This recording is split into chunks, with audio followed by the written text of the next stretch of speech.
I'm live. Hello, hello. If you're wondering, I store rainwater in this jug, and I don't know, whatever. So we got some rainwater. This is, they say ring the bell.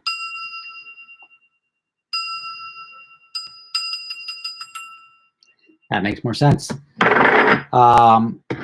Clase Azul is a Mexican vodka bottle. When filled with rainwater, you don't really taste the vodka anymore.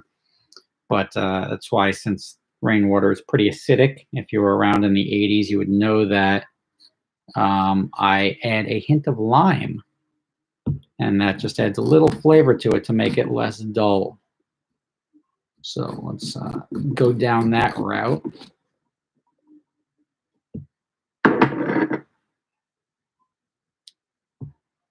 Drop that in there. Use this from my wife's spilled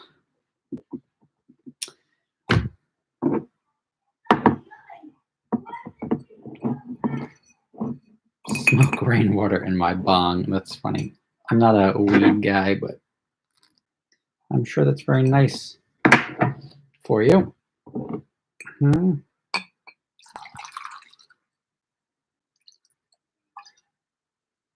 It's enough water. This thing seems to be like, I feel like this is 3 glasses of rainwater. Took me from here to here. Maybe I drink a lot of water. I don't know. Anyway, hello, hello. I turn 21 tomorrow, and I'm still going to drink with you. Well, happy 21st birthday. My 40th birthday is coming up in September. I had a plan and a table reservation, which is fairly tough to get, but I had a table reservation for 16 people at the Lowenbrau tent at Oktoberfest in Munich. If you follow the news, Germany has since canceled Oktoberfest this year because people stink and they're so nervous about everything. So the fact that happens sucks, and now I'm no longer going to Oktoberfest with 15 of my closest friends for my 40th birthday. So I have to come up with a different plan, and I will. I just don't know what it is yet. September 3rd birthday, there you go. I'm September 18th. Viper comeback with DCT. Oh, I don't know. You guys are asking me car questions. I don't know if I'm ready for car questions right now. So first off, let's start with and obviously you guys can drink alcohol if you're of age. I'm not going to, because this is YouTube, and who drinks alcohol on YouTube? But I will say cheers to any of you. And I will join you by drinking rainwater while you do what you do. I have 50. Yes, I do have 15 friends. And that's about it. It's like 15 is my limit.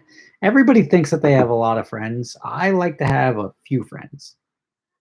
Because like with friends, you always have like fewer than you think and more than you know. Other way around. Whatever. I've had a reasonably good quote about the amount of friends you have. Everybody always thinks that they have more friends than they do, but they have fewer than they do. That was a really good quote that I completely butchered because my brain is messed up. And no, I have not drank anything other than this is my first glass of rainwater. All right. Let me start crushing these questions as they come in. William Olmeyer. Hey, Rob, in addition to the Lotus's spree that makes me hate my life, which it will do, I also own a TR8. I'm not on any medication, but maybe it should be. What do you say? You do have a unique taste in cars. Now, there's cars, I think with like cool cars, and when I say cool cars, I mean, you could say a 308 is a cool car. I don't think it's a cool car, but people would make the contention that since it's a Ferrari and like Magnum PI, that it's a cool car. you're going to pay one way or another. You're either going to pay with like maintenance costs or you're going to pay with depreciation. So you either got a really cool car that's new and you're going to lose a bunch of value, or like you have to pay with a giant ton of money and get a car you can't really drive. But there's always an expense to having a car. The problem you have with like the TR8 or the Esprit is both that the performance isn't modern day anymore and they're expensive to maintain and they're not as reliable. So I would probably, and I know it's tough to say because I have a tough time letting cars go, just sort of lose them. Like even the cars that I've sold the 360 Spider, the Viper ACR, the Cobra R, the GT3, and the Murcielago, the LP640. And when you sell them, I don't know, it's tough. Like you don't, I would buy another LP640. I'd buy another GT3. I already bought another 360. And the Cobra R and the Viper are the only two that, like, the Cobra R, I would buy another one if it wasn't a drivability problem. And the same thing with the Viper. I love the way the Viper looked. I liked a lot about the Viper, but it was just not the greatest car to drive. So I get it. It's nice to change it up. Like you never want to change it up, but I would suggest probably getting rid of those and moving on to something else that strikes your fancy. Because although you own cars and you like those cars, you can't say that you don't like other cars. Like if you have 5 cars that you love and I say, well, what about that 48 Pista? You're going to be like, okay, yeah, I could like that too. So it's one of those things.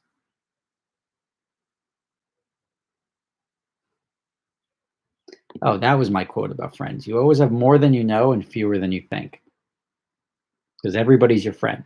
I'm friends with Rob. I'm friends with Rob. So you got more friends than you know and fewer than you think. Because when you need something, they're all gone. Do I rent the NSX? Maybe I should. A lot of people have been asking me for the NSX. If I can add it to my insurance policy, that's like one of the cars that like I lend to everybody. But like I don't know how much money I'd want to make a day in order to justify me letting other people drive it. My first ever car was an '88 Pontiac Bonneville, and yeah, just shoot me a message if you want to rent the NSX. I got to figure out how to make it so I'm covered insurance wise with that. But shoot me a message. I think Haggerty, who insures me for my collector cars, is offering some sort of program where you can rent personal cars. So if I can do that, maybe I'll add that to it. What's the most expensive car you have driving? What do you mean? Most expensive car I have driving? That I've driven? The most expensive car I've driven is the Koenigsegg Agera. Are you my daddy? Very possible. I don't know. Wow. Like, guys, if you, I guess that's just the nature of me not answering the super chats, is that you get a flood of other comments and then people repeat it over and over again. That's why I need my D-Rock in here, moderating and nuking people that ask the same thing over and over again. I'll give you some updates in a second.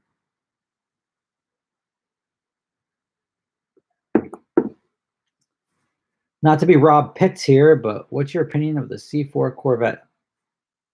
I feel like I've heard the name Rob Pitts before. I don't know where, but I've heard the name. No, not apple juice today. I'm drinking rainwater with a lime for flavor. Where was it? New house coming along. I'll get to that in a second. Oh, the C4 Corvette. I've never liked the C4 Corvettes. I didn't like if the C4 Corvette was like the last Corvette ever made, I would not be a Corvette guy. I didn't like the C3s. What? No, Lily, go upstairs. No, but I need water. You need water? You have water on the couch. My daughter coming for water. Not this water, the other water. Vinwiki Bud Rob Pitts. That's why I recognize the name. It's Ed Bullian's friend. The C4s are like, I don't like them. I don't like getting in them. They're not really that fast. They're not that good performance wise. I don't think they look very good in any way, shape, or form. So I'm not a fan. Would you buy a used Bentley? It depends on the Bentley, really. There's a lot of used Bentleys. My Bentley is acting up on me now. The driver's seat wouldn't move, so we had to switch the ECU out of the passenger seat to the driver's seat. Turns out it was the seat ECU that went bad, which if the door switches go bad, the seat ECU go bad. I think somebody left the convertible top down and it got rained in or something, so it seems consistent with water damage. Hi. Dad, you're taking a picture of yourself. I'm taking a picture of myself. Hmm? You want to wave? Hi. Take a picture of me. I can't take a picture of you. No, you and me. I know you and me are right there. I want you to take a picture. Here you go. Ready? 1, 2. Got it. All right, go back up to mommy, okay? Take your water. At you. Take your water and your screwdriver. Go watch Gilmore Girls. No, don't take that. Just watch my cable and you can go upstairs, okay? Have a good night. I'll hold the screwdriver. Sorry for the timeout. So yes, we were talking about that. Talk about the distraction right there.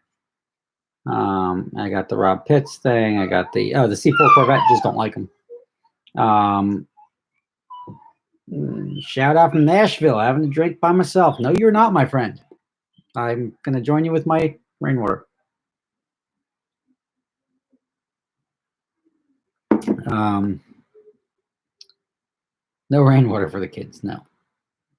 Still renting my house. No, I'm building a house now, but I have a mortgage on that. Thoughts on the used 2016 S550 coupe? Great car. I can't say any bad things about the S550. You're gonna lose some money on it depending on where you buy it, but where'd it go? I got a super chat from Clams247, Clams247. Boom. I guess you're in the seafood industry.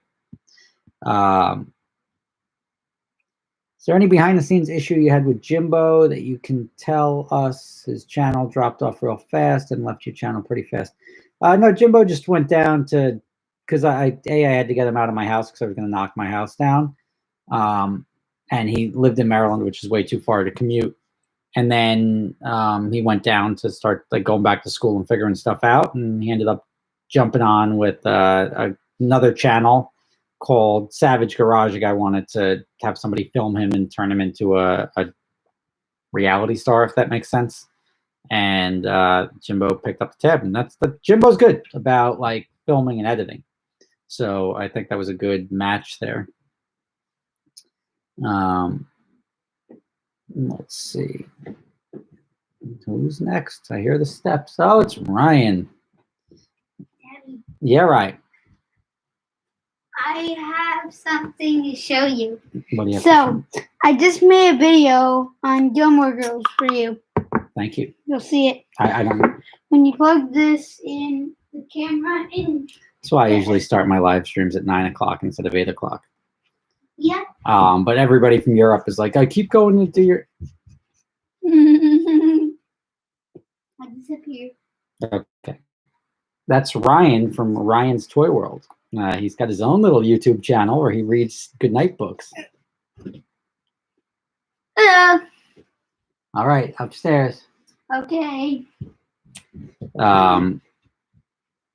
So, yeah, my wife's next, I guess, for the cameos tonight.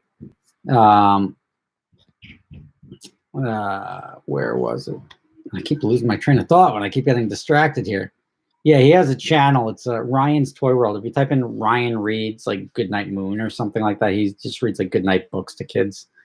But it's like the new thing. I remember years ago, it was like, oh, how could you, like, saying you're a YouTuber was not like a profession. Now all the kids want to be YouTubers, and it's funny. So if you want to watch my son read books, goodnight books to your kids, then by all means type in Ryan reads Goodnight Central Park or anything of that nature, you'll turn up his videos. Let's see. The house that I'm in now, this is an apartment, not a house. This is a 2-bedroom apartment. I've done a video on it when I moved out. It's got to be years ago. But maybe I'll do an update video on my house, which is a complete like overgrowth of, we are too big for this space. So the things just pile up, and then my wife gets all these bins and starts storing stuff in bins and just allows us to continually fill it with more toys and everything. Let's see what I got here. Yeah, YouTube is good with kids. An update with the hair. I don't know. I think the hair is growing back in, so you can't really see. I mean, there's a little bit back here that's missing. And then on the back of my head, I can't see it, so I don't know if it's laughable or not. But, yeah, it's grown back. But, yeah, this is what it is. Thoughts on Hoovie's Garage bought that 911 for $6,000. I can't keep up with what everybody buys. It's a thing now, is to buy some dilapidated car and build it up. What am I drinking tonight? This is a rainwater. Yes, Ryan. Go in. No, I just asked if I was a hoarder. I like to get rid of stuff. Except for toys. You can't get rid of toys. Ryan needs all his toys, doesn't he? Yep, just like this boat. Just like that boat. And also, my train is very, very special to me. This thing. Oh, yes. That's the Dixie line. It's an excellent train.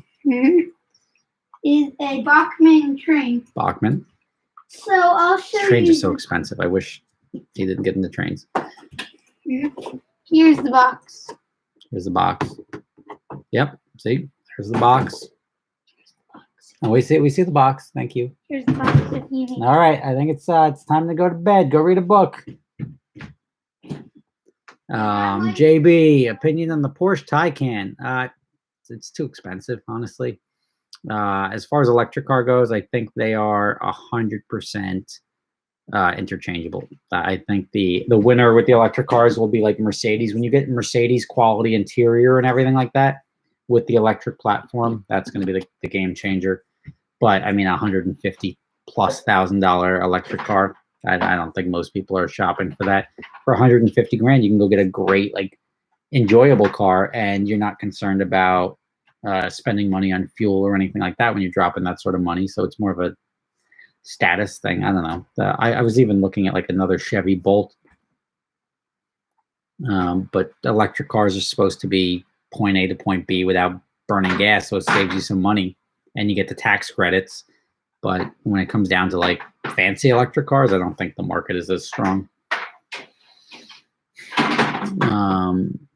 Let's see. How's the Corvette wiring coming along? Excellent question. So I've got, I just sent over an email to AEM, and I got a voltmeter, so I'm going to start digging into it, and I'm going to start looking at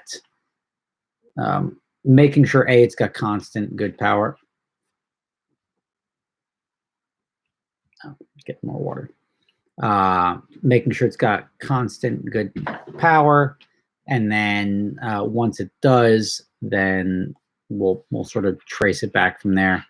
But I've got to check that the cable going from the back of the car to the front of the car is not losing voltage. That could be a problem. If it's got a broken cable for some reason, it shouldn't.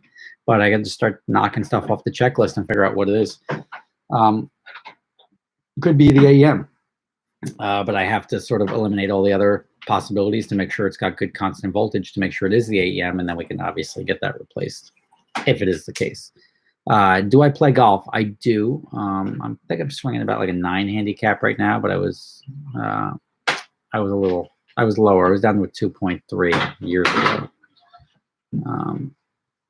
Why is your car registered in Montana when you live in New Jersey? Question mark, question mark, question mark, question mark, question. And don't you need to live there in order to register? No. You know, would you believe it? I've got, Ryan, what are you doing? I've got businesses registered in Delaware. Been to Delaware twice in my life. Go figure. A lot of people like, I don't know why the Montana registration bothers people so much. Like, you're an idiot if you don't register your business in Delaware, but if you register your cars in Montana, next thing you know, it's like, oh, why would you do that? Because virtually everybody could take advantage of the tax benefits and the litigation benefits of registering in Delaware. Not everybody could take advantage of the Montana registrations because there's a barrier to entry. So it's costs money to open up the LLCs and do all this stuff to register stuff in Montana. There's tax benefits, permanent registration benefits, a bunch of reasons in which to do so, but not everybody, like even with my Mercedes-Benz, it cost me $800 to register it, where it would have cost me $80 to register it in New Jersey. But I was able to get a permanent registration on it in Montana. So I was willing to spend 10 times to register it in Montana. Now, if I had a Bugatti, it would cost whatever, $2,000 to register it in Montana versus $40,000 in New Jersey, which is why people do it. I got the Gulf. Ryan, what are you doing?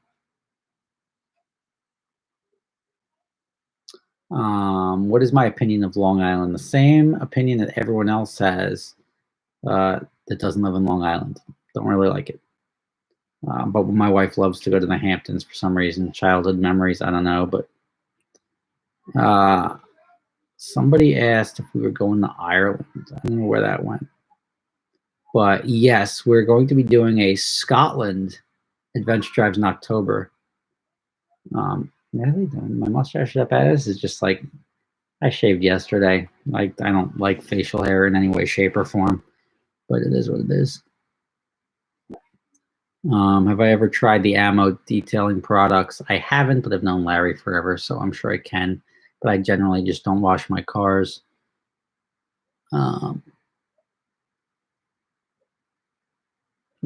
Tours of Ireland and the UK or just Europe? Do you have any plans to do so? Yeah, October 20th to 26th, we're going to be in Edinburgh, and we're going up through Ireland and Scotland, and we're going to do a tour of Scotland. That's going to be a lot of fun. Hey, I live on Long Island, man. I know, like, there's a thing. Like, I could like certain people that live in Long Island, but like, as a matter of fact, like, people from Long Island don't like people from Jersey, and people from Jersey don't like people from Long Island, and then nobody likes Staten Island. It's just the way of the world. I don't think you'll ever be able to change that.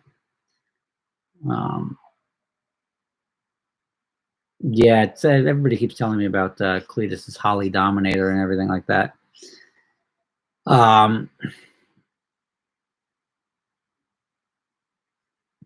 Let's see here. If you had a chance to sell all your cars but one, which would you keep? 360 probably. Yeah, probably the 360 Spider.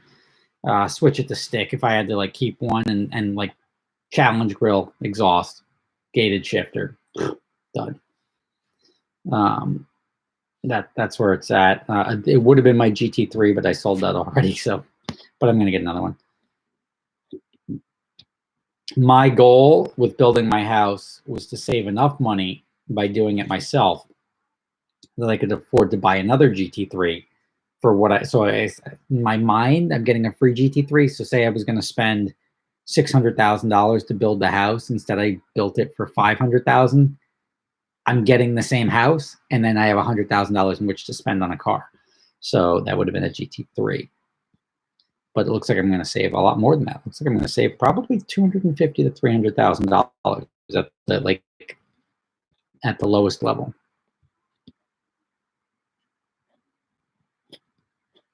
Let's see.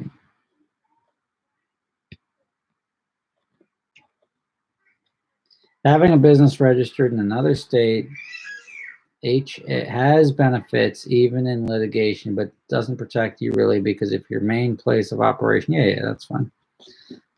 Yeah, so like, look, in litigation, all things are fair. Like, everybody's going to sue you and they're going to make claims for everything, but that doesn't stop you from moving it. The only thing you can do is if you have a business registered in another state, base of operations in the state, they may just go to a federal suit versus a state suit.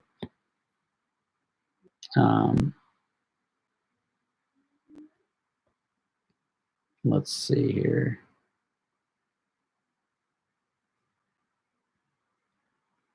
Thoughts on 640? Put on the glasses. No. Yeah. You could be like Elton John for a second. Whoa. Guys, I like it's as if I'm here, but I'm not really here. You're just looking at everything else around the room looking for some Easter eggs or something. These glasses make this taste a lot less like water.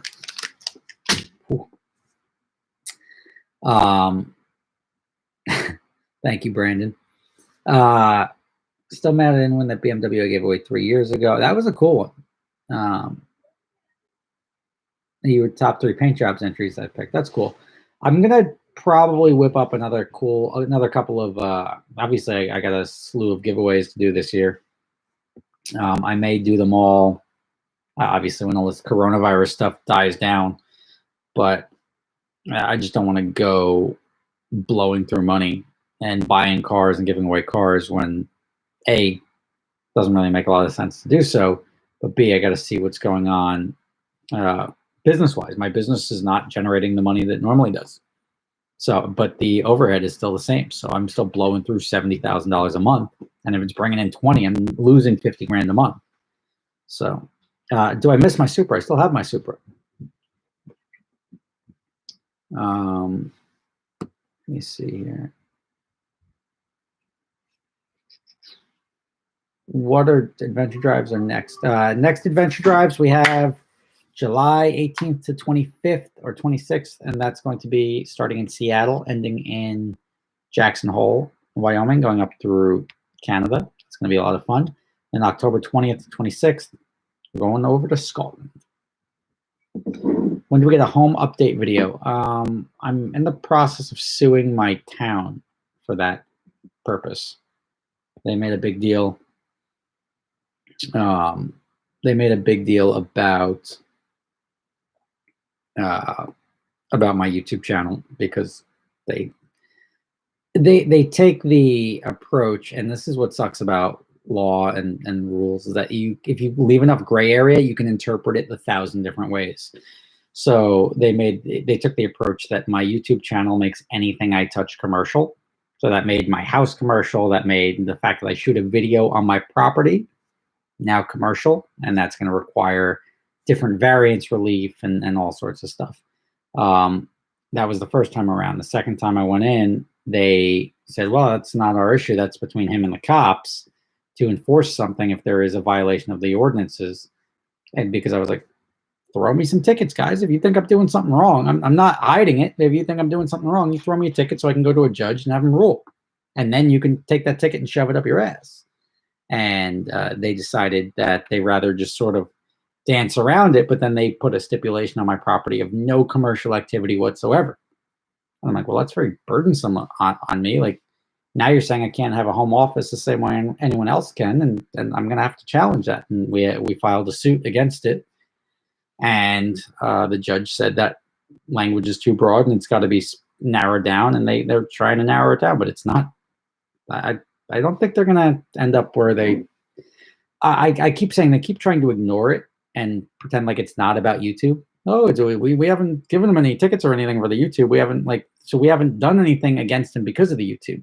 But they voted me down the first time because of the YouTube channel, and that's why I've got to push this, because at a certain point in time, we've got to just throw them on the table, put the cards on the table, and let's do it. Like, let's let a judge decide. And by keep saying like, well, like holding it against me, but not like pretending like they're not, I just have to let a judge say you can't do that, and let them not violate my rights and allow me to do anything else. And my defense is very simple. Like, if anyone in the town is able to film a video of themselves or take a photo of themselves, or have somebody else take a photo or video of themselves and post it on social media, how is that act now different because I'm doing it? Because I make money doing it? There's nothing that says you're allowed to trade stocks from your house, but if you make a lot of money doing it, you're not allowed to do that. Makes no sense. The act is what's something that you can regulate, not how much money somebody makes doing it. Sawyer Gilbert, Gabriel, what's up? So yeah, so hopefully that'll resolve itself in courts, and we can put that chapter to bed. Was your friend on the turnpike in New Jersey, the pullover challenge? What? Was your friend on the turnpike in New Jersey, the pullover? Oh, Matt Farah. Yeah, he's a friend of mine. What happened to your eyebrows?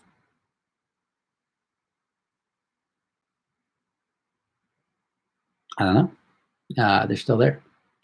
Thanks for the merch. I'm glad you enjoyed it, Sawyer. 350, 370Z evening. I hope everybody's safe and healthy. Yep. Hi from Oregon, the Marxist state. Yes, Oregon was, they told me they would bring me to jail for pumping my own gas. And I was like, it's pretty crazy. Like, bring me to jail to pump gas? Like, just pump gas, my friends. My eyebrows look short. Just stop looking at my eyebrows. Hi from the UK. Cheers. Chin chin. God save the Queen.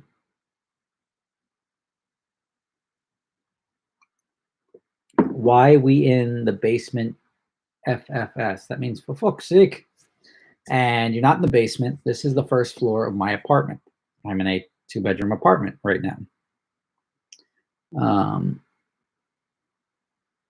Why don't I have a proper bar in my house? I don't have a house right now. Do you guys not see I'm building a house? I guess you don't, because I don't really put it on YouTube. But I am building a house right now. I've owned the house for going on 4 years in May. And let's see this video. All right, so there you go. Got all the wire mesh down right now. Look at that. Wall to wall, edge to edge. Standing in my gym right now. It's the toilet drain. This is the vent. This is the sewage ejector pump. The other thing sticking out of the ground over there in the corner, next to where you see the pipes coming through the walls. That's for the water and gas to come into the building. That is the sump pump pit. And then you have both the drain for the shower over there, and then the tall one is the vent, which is going to go up to atmosphere, and that allows the system to flow. That's the waste system. And then we can obviously pressurize the water coming down. You got I guess you'll be able to work out here and then see the wine cellar over there. You got the kids, plenty of area to play in over here. It's going to be nice. Thank you, me. That's where I'm at with my basement right now. I'm going to put down the PEX tubing so we can do radiant floors. When that's down, we can come in, pour the basement, frame the basement, and then keep going. So I'm not going to put a bar in my house because I just don't see the value. Like, putting a bar is like, I'll put like a wet bar, which is like a go up and serve yourself bar with like glasses and stuff, but it's about the size of this table. But putting the bar with the bar stools and everything like that, you need a bartender, a barkeep. Like, putting a bar there that people don't have to walk around, that's all to be like, oh, cool, yeah, it's a really cool thing to do, but nobody ever uses it. So I'm not going to put a bar in my basement. I will have a wine cellar, and in the wine cellar there will be a table. And the table will be like a drinking room. Let's see if I can. There's got to be a better thing than this YouTube platform so I can share stuff with you while I'm talking about it. But it's going to. Here's what wet bars look like. Like, that's sort of what a wet bar will look like. So you serve yourself. It's not. Something where there's a bartender or anything like that. And then the wine cellar is going to look something like this, where there's like a table and people can drink and hang out, and like a wet bar. I don't need that many bottles. I don't need a 2,000 bottle wine cellar. I'll probably get away with 200 bottles. I don't drink that much wine that I would need it. It's more for ambiance than anything. Let's see, steps, basement. The sauna steam room will be cool. But the basement's going to be cool. It's going to be a nice basement. Not everyone is working from home. That's cool. It's got water. It's a wet bar. True. It does have water. I have water here.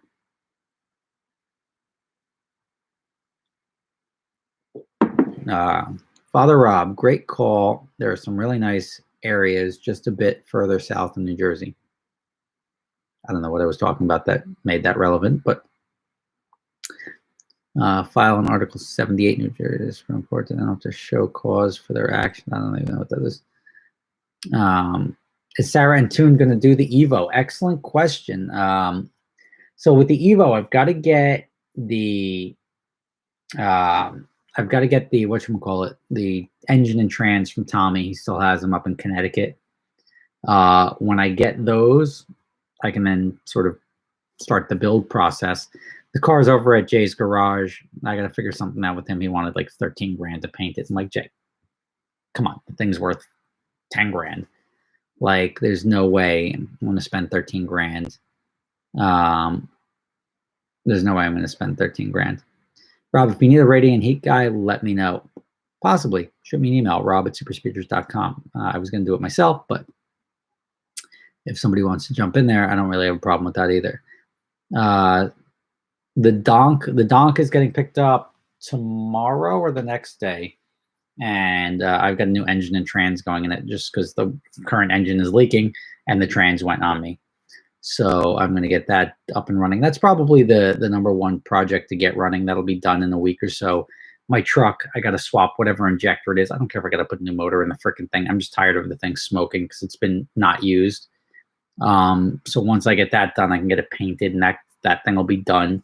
Put my espresso machine in it.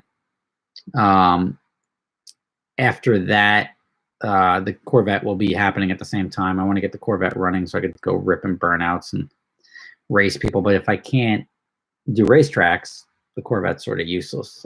Just a car show car, but there's no car shows. Like, it's not really a car I can go. I mean, I guess I can just take it out for a drive, but at the end of the day, you have to go somewhere. I'm not going to go sit in the car for 3 hours. If Montclair keeps giving you pushback, why not go towards Central or South Jersey? You look like a Freehold sort of guy. The hell does that mean? Freehold. Who lives in Freehold? Freehold's like exit 9 on the turnpike. Nobody. Freehold. And I don't live in Montclair. Big question, is that really water? It is rainwater. I keep it in a Clase Azul bottle, but it is rainwater with lime.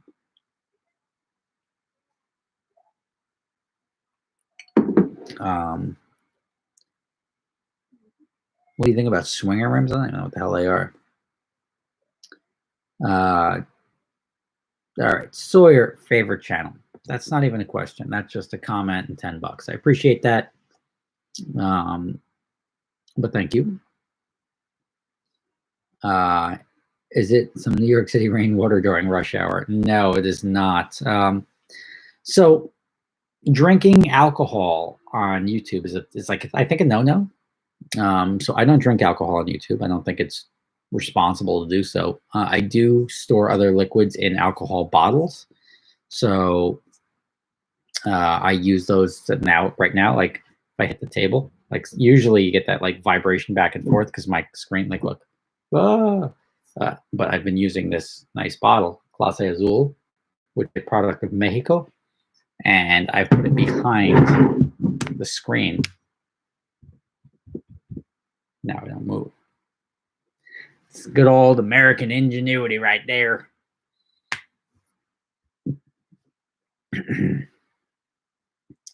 Let's see. Cool butt plug. Yes, it is, my friend. You've got quite the anus if that thing looks like a butt plug. How much money do you make on an average live chat like this? You know, I've never actually looked. I see questions scroll in. I would say $200, $150, whatever it is. But this is more something that I enjoy. It gives me a reason to sit down, have some quiet time, have a drink, and talk to you guys and answer some questions. I can't really stay on top of YouTube comments because there's a lot of them.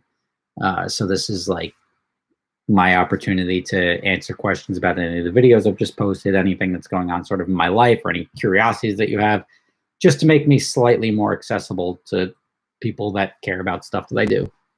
So the money, is it nice that people buy me a drink or whatever? Yes, absolutely. But is it the reason I'm doing these videos? No. So maybe now with coronavirus, depends how much cash I'm bleeding on my other businesses. What brand is my toilet? The toilets here, I don't know. The toilets at my house are going to be Kohler, I believe.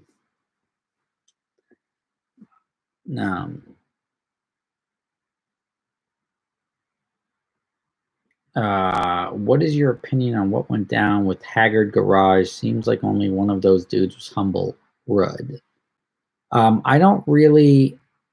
So I know Haggard Garage. I know what it is, right? But I know it as like a Reddit forum and not like, I don't know the players. I don't know what happened. I don't know the nonsense. I don't get involved in the drama. Rudnick seems like a decent dude. Like, he's much younger than me, so we have like different lifestyles. But I don't really have an issue with him. And I don't know what went down. I don't follow it. People tag me, and I know they were sort of going on a tear against Tommy on there, but I don't know if it's justified, not justified. Internet being the internet, so I just sort of steer clear of it because I've got other stuff going on in my life that doesn't require me focusing on other people's beef. Sawyer, what's your favorite car that I've driven? Favorite attainable cars. I like the 05, 06 Ford GT, and I like the 997.2 GT3. Those two are my favorite like cars that are also reliable. If I were going to say what cars have I driven that are less reliable but I really like, my Corvette and my Supra. My Supra, like, that's why I want to get another Supra. If I had a better clutch in my Supra, I'd drive that thing all the time. Do I think it needs $20 a gallon gas? No.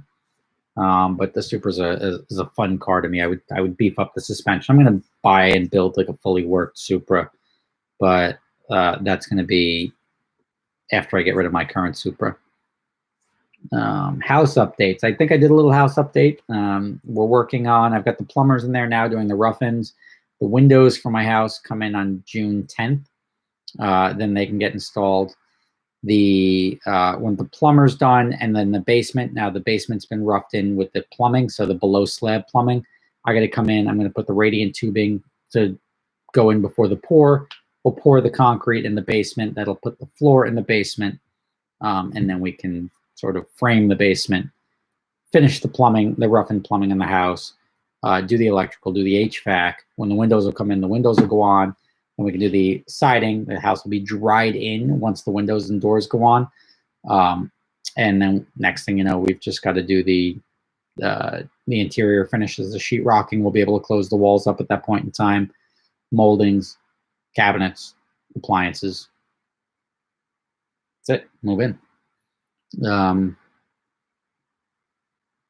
How long has the building taken so far? So thus far, the build has been, we started in December, so first week of December. It's been, I want to say it hit a stall point about a month ago after the framing, when all this coronavirus stuff went down. Then the guy from the town said there was going to be a state mandated stop work order.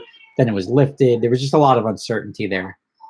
And so it's sort of been tugging along since then. But I'd like to start cranking through once there's a little bit more clarity. Got a super chat here from Jeff. Eucalyptus. Any experience from Rob or viewers on the 11 to 13 Ford Fiesta and its electrical problems?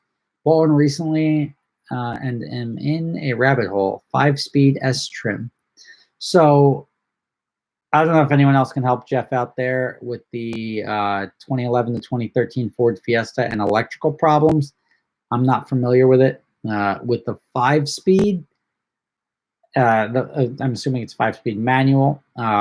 So the Fiesta S, The electrical problems suck. Like the worst it could possibly be is the wiring harness, but like the entire wiring harness. But I wish you luck with that. You're probably better off just biting the bullet and bringing it to somebody and letting them fix it. But make sure you flush out what all the issues are so you can get them all in one shot. It may be more than one issue that pops up intermittently, so make sure you catalog all of those, and it'll allow you to sort of give the mechanic a better heads up as to what you're looking to solve, and then you can get it all sorted at once. Robert Carley, apologize to Ian Kelly. Did not mean to time you out for 5 minutes. Sorry. I apologize for Robert because I put Robert in charge of moderating. So indirectly, I put you in a timeout, but I didn't mean to do that. I didn't want to do that. Yeah, so Jeff here, replacing the entire fuse box. I don't know if the fuse box can really be an issue. It's probably the wiring to and from the fuse box, but if you're replacing the fuse box, let me know what happens. It's more likely that a wire may have frayed or broken somewhere in the harness. But that is what it is. Just joined. Drink for night. Rainwater with lime. I keep it in a Clase Azul bottle. There's a Clase Azul. I guess this is like a Blanco. I like the other one, the Raspado.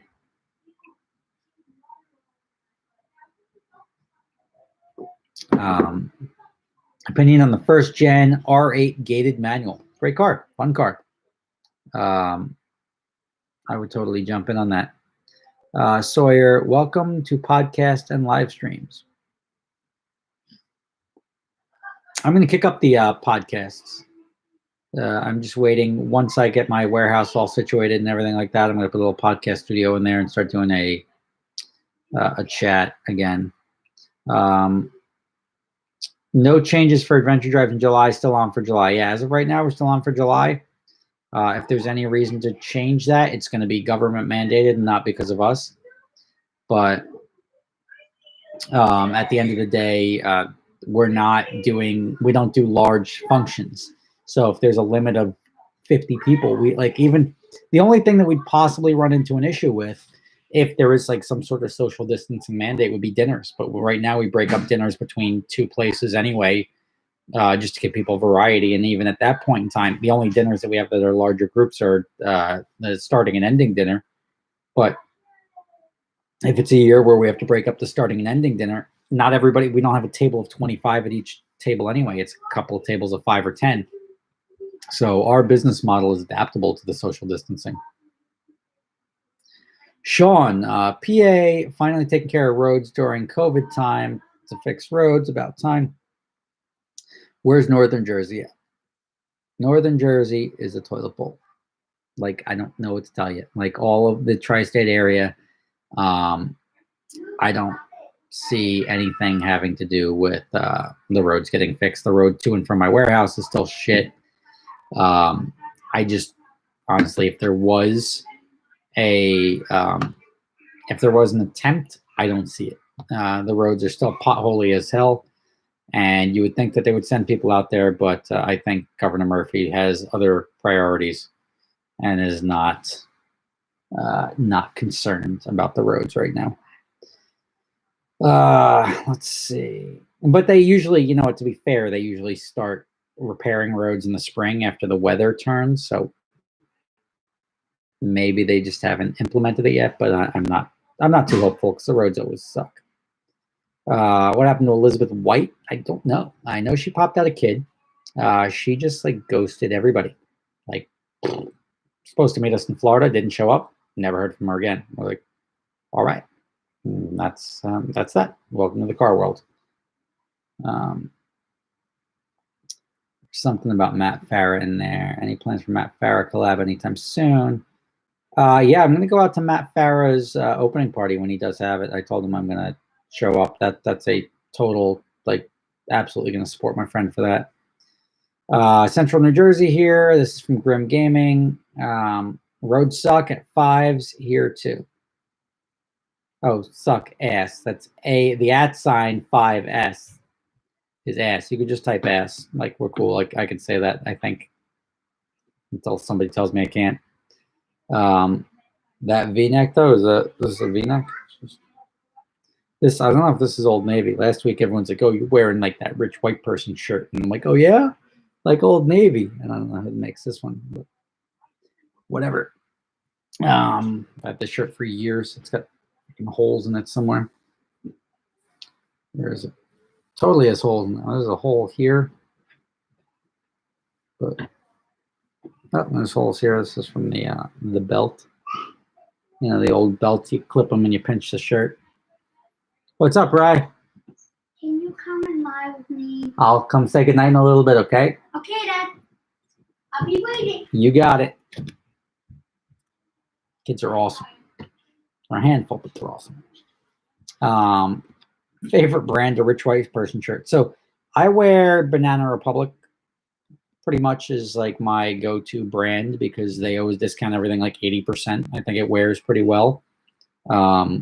And you can get it for like, you go get a shirt for 20 bucks, 30 bucks, and I'm cool at 30 bucks.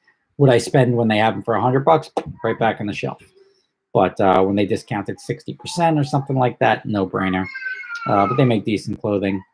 And I'm not a big clothes guy. I don't waste my money on it.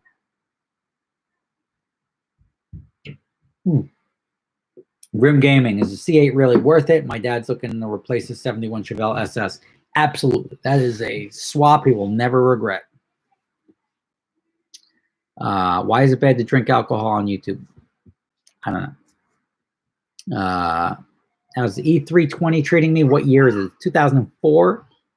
And it is treating me pretty well because I'm still driving it. I've legitimately, like, think of a rental car. If you just got like a rental car and you rented it for 3 years, you're not bringing it for oil changes. You're not like changing tire. You're not doing anything unless it breaks. That is what I do with that car. I've never washed it once. I smash it around. I throw stuff on the trunk. It's scratch. I don't really care. It just gets the job done. And then when, do you have a Gucci belt? No. When I finish with it is when it stops working. And it costs me more to fix than it would cost to just scrap it and get something else.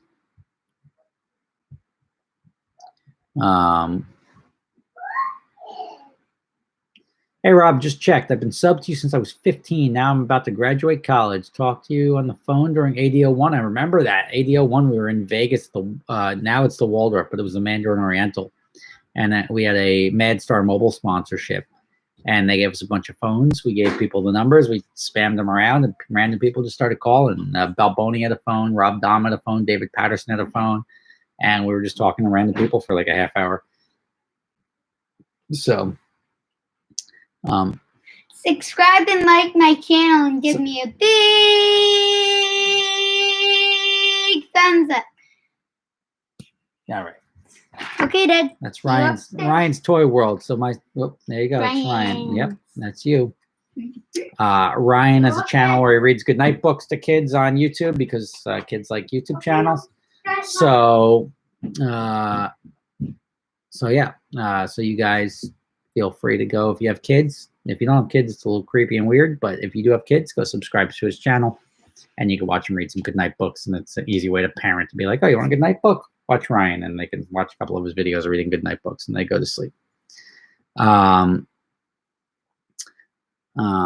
is Cletus's track? I haven't been there. I'll go down there. I mean, I'm sure I don't have an open invite, but I'm sure I can reach out to him, and I'm sure I will be invited.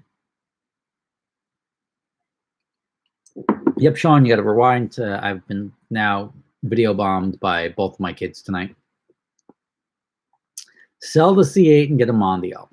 Now, if there was ever the worst advice I've ever heard in my life, that's the worst advice I've ever heard in my life. I've had like some really bad advice, but that is the single worst thing I've ever read out loud in my life.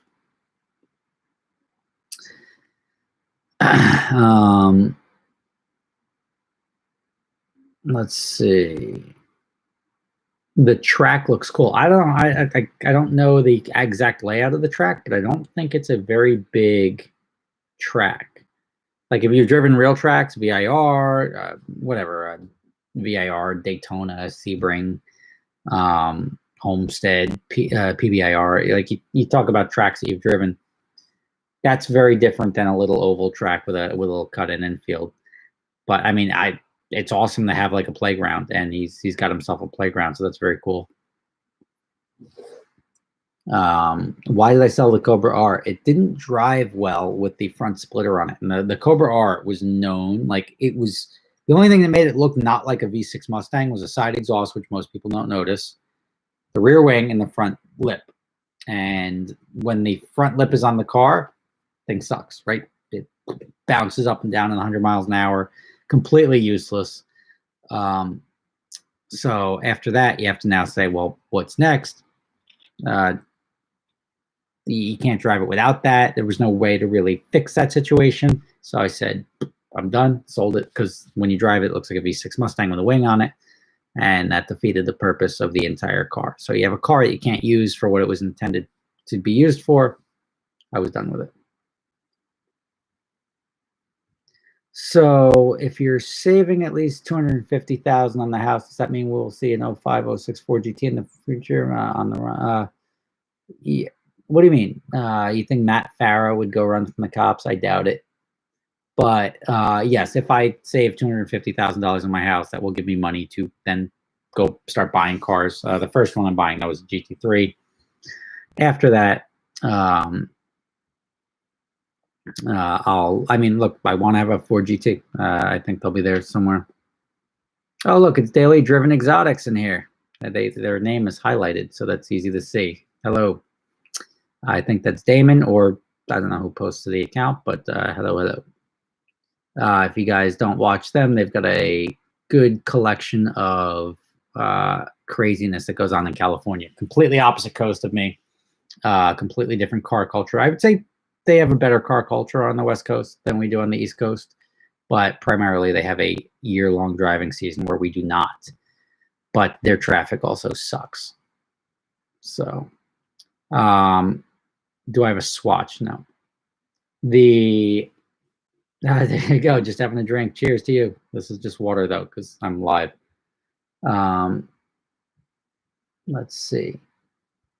Can I tell you a joke? So here, this isn't a joke. This is a real story. People like to hear weird stories. This one almost is. There's one person I met in my life, and like when other people know who it is, they'll be like, oh, like, it makes perfect sense. And he was just like a train wreck of a human being. And you know that, and you're like, okay, but like, you know what? I'd rather be nice to him and then like have him as like a acquaintance than have him as an enemy, because he'll just be sitting there sticking pins in you all day long and doing stupid stuff. That like backfired hardcore. So I had this guy, and he invited himself over to my New Year's Eve party. I had an apartment in Edgewater, New Jersey, overlooking Manhattan. It was lovely. I lost a lot of money on that place, but while I was there, I absolutely loved it. I'll get back to the story. I just want to get Shannon Newlands from New Zealand. Cheers to you. It's 1 p.m. It's an appropriate time to have a drink. Anytime while I'm live streaming is an appropriate time to have a drink. Cheers from down under. So we had this guy invites himself over to my New Year's party. Now, me and my wife, my now wife, but my girlfriend, maybe fiance at the time, I don't remember. Great apartment overlooking Manhattan. Fits like 20 people. It's 1,000 square feet. So not big, but a great location, great view. He invites himself over to New Year's. And I'm like, he's, oh, I'm not invited over. I'm like, oh, yeah, of course you're invited over, bro. Like, come on by. And he came by, and like everybody's like, who is this guy? And his buddy, he brings a buddy with him. Like, who? Like, all right, fine, bring a buddy, whatever. But he spills red wine on the walls, like white walls. I'm like, like you can't fix that. You can't just spray that off. So I got to repaint. Marcus, thank you for the 2 bone skis. You can't fix that. So you got to, so effectively I had to either hide it with a plant or repaint the wall. Everybody starts going home, you know, midnight comes and goes, and everybody starts going home, and he's like drinking, and everybody's like, who is this guy? Why is he here? And because he's an obnoxious person. Fast forward, I'm like, all right, everybody's starting to go. And so then the only person that wasn't leaving was my wife's friend, who she lived at home with her parents, and they're weird. So if she came home drunk or smelling like alcohol, it becomes a really big deal. So she was going to stay over, and she was going to stay on the couch because it's a one bedroom. And they were like, oh, hey, it was just now me, my wife, the girl, and then these two dudes. And like, hey guys, hate to say it, but it's sort of getting late, man. Time to go. And what happened? Well, they didn't go. It was like, oh, I thought we were all staying over. I'm like, it's a one bedroom apartment. It was 25 people here. Like, where is everybody going to sleep?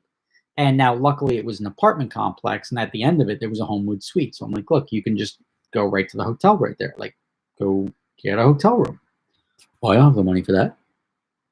Well, what do you want me to tell you? Like, what are you planning? You show up to somebody's apartment, and you expect you and your buddy to just sleep over somehow? And I'm like, there's no way.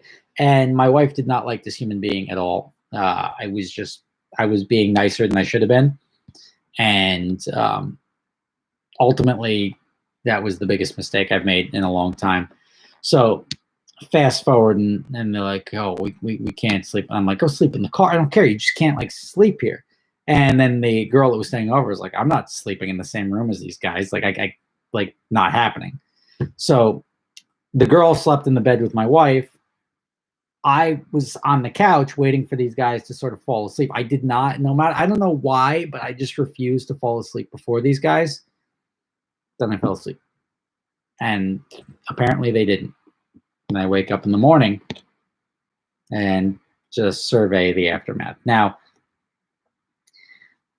I'll see if I can try to remember everything. I was watching somebody's dog at the time. I think it was my wife's mom's dog because they were traveling. I wake up, I look over. The guy, who was a disgusting human being, was wearing my winter coat as a blanket. And when I say wearing my winter coat, he put his legs in my sleeves of my winter coat. Now, this guy is a disgusting human being. Like not the sort of guy you want to give a hug or even a handshake. You're just like, we're good. So yeah. So first thing I did when that jacket, there was no washing that went right down the garbage chute. And that's a jacket. Winter coats are not cheap. I've had it for many years. Right down the garbage chute. The dog, they fed the dog a box of chocolate nips. And DDE, Canadian money? How do you get Canadian money here? OG to the community. Have a drink on us. Stay safe. Thank you. Cheers to you, Damon, and whoever else is over there. I will happily join you guys for drinking wherever the hell we meet up next. So I scrapped the jacket. The dog is eating chocolate nips, which dogs don't eat chocolate. I don't know if you're a dog person. Fast forward, I go into the bathroom, and the fish is dead because we had a little beta fish because he poured alcohol in it. And I'm like, my God, what is going on here? We got to get these guys out of here. So they were gone. And then later in the day, I go over and I'm like, why can't I turn the lights on? What are the odds? And we just moved in a couple of months ago. What are the odds that all the lights in the dining room went bad at the same time? So I went to the Home Depot, came back with a box of light bulbs, went to unscrew it, but I tightened it and I went the wrong way. And then the light lit up and I'm like, oh, the idiot couldn't figure out how to turn the lights off. So he unscrewed all the bulbs to turn the lights off at night. So he offended everybody I knew. He killed the fish, fed the dog chocolate, spilled red wine on the wall, and wasted my winter coat all in one night. You'd think I would have learned my lesson, right? I didn't. Because he's the type of guy who he never had a job. You have no idea why he still exists or how he never has any money, he never has a job. So when it came time to going to the Silver State Classic in Nevada, I was going out with Doug from East Coast Supercharging. I was like, all right, we need somebody to go out there. I'm like, who can we have go out there that's who can we have go out there? Like who's got time to do this for a couple of weeks? Go out. And ideally, the truck driver would also be somebody that could film and then pick up our cars. And the reason we couldn't hire just a third-party transport company is because both of our cars were sort of like race cars. And although we had them drop them off in Vegas, we wanted them after we finished the race. We also had a rental car. We were going to just drive the rental car straight back. So in our heads, cars go, and we were like cutting it close. Like they had to be out in Vegas within like 2 or 3 days, which it's a full 3-day drive from New York to Vegas with a trailer. We were going to send them out to Vegas. This is the same guy, remember. Send them out to Vegas, 3 days, get out there. We were going to drive the cars from Vegas, take photos on the strip, do whatever, and then drive them all the way up to the to Ely, Nevada, which is in the middle of nowhere. It's like halfway between Salt Lake City and Vegas.